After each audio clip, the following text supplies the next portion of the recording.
I do feel sad about your Auntie Lil, Carter. You won't go and die on me, will you, when we get married? I'll try not to. I don't know what I'd do if you did. You'd find another bloke. You're not too bad looking, are you? Charming, thank you very much. Do you ever think about death, Carter? You can't avoid it in our family. We're always having funerals. It's a kind of hobby. First time I set eyes on you was at a funeral. You was a pallbearer for the manager of the Co-op cake shop. He looked ever so romantic carrying that coffin. You must have very steady shoulders, Carter. I mean, you only dropped one wreath off that lid, didn't you? Aye, they were that one shaped like a slice of Battenberg. Do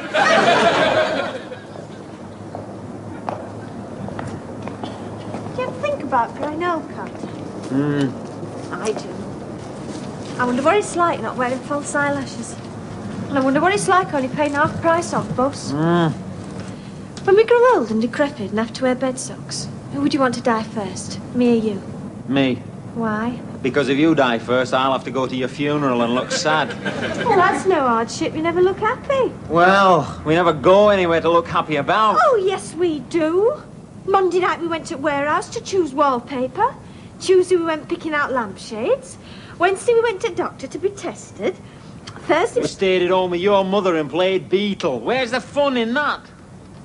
Making arrangements for marriage isn't supposed to be fun, Carter. Anyway, where's the fun in fun? Fun's not for people like us. Fun's for people who can't cope with life. Neurotics, professional footballers. Fun's for... You're not listening to me, are you?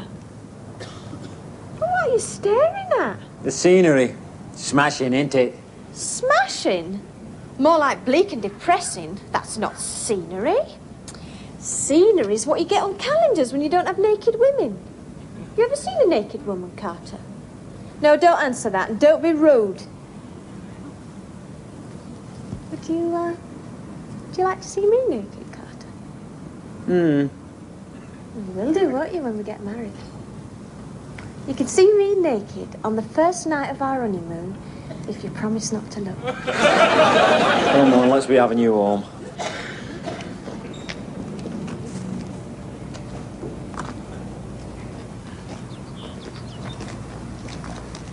Hey, up. He's in residence. I'll nip over and see if I can catch a mug of tea. Oh, good idea. I could just do with one. Not you. I beg your pardon. Women are not allowed in allotments. Why? For the same reason they're not allowed on fishing boats. They bring bad luck and calamity. Ta-ra, see you later.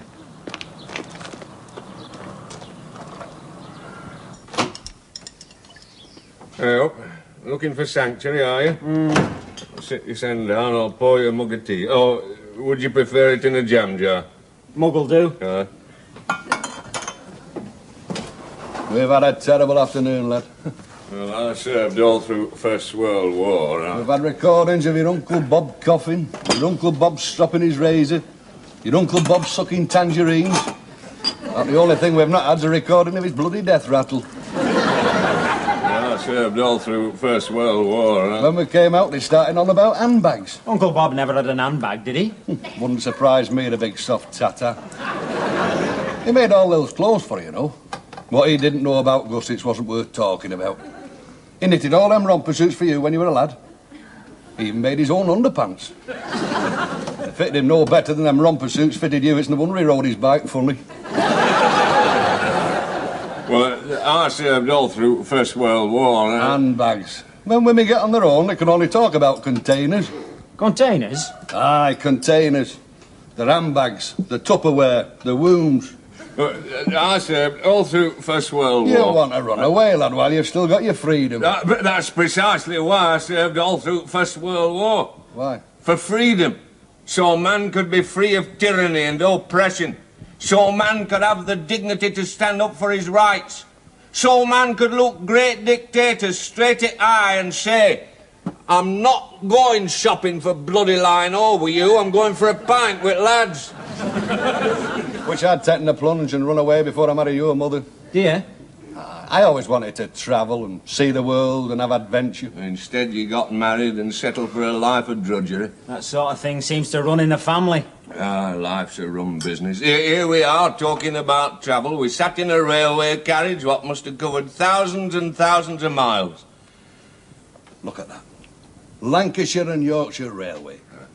Come, there's words of substance for you. Oh, think of all the far-away places it must have been to, eh? Miles Platting, Todd Lane Junction, Pontefract High Level.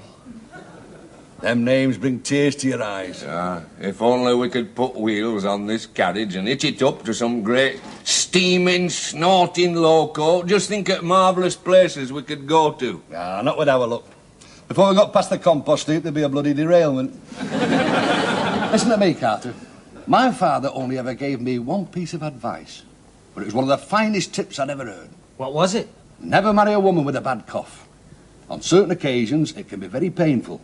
Now, I'm going to give you a piece of advice. What's that?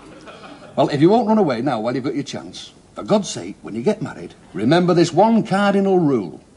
Never let your wife buy you singlets with buttons on. Why? Because they rattle when you sup your ale. Here, talking of supping, we'd better get back for Lil's treat. Lil's taking us all out for a drink, Carter. Oh, where? Shudder to think. Judging by this afternoon's performance, it'll probably be a crafty half back at Mortuary.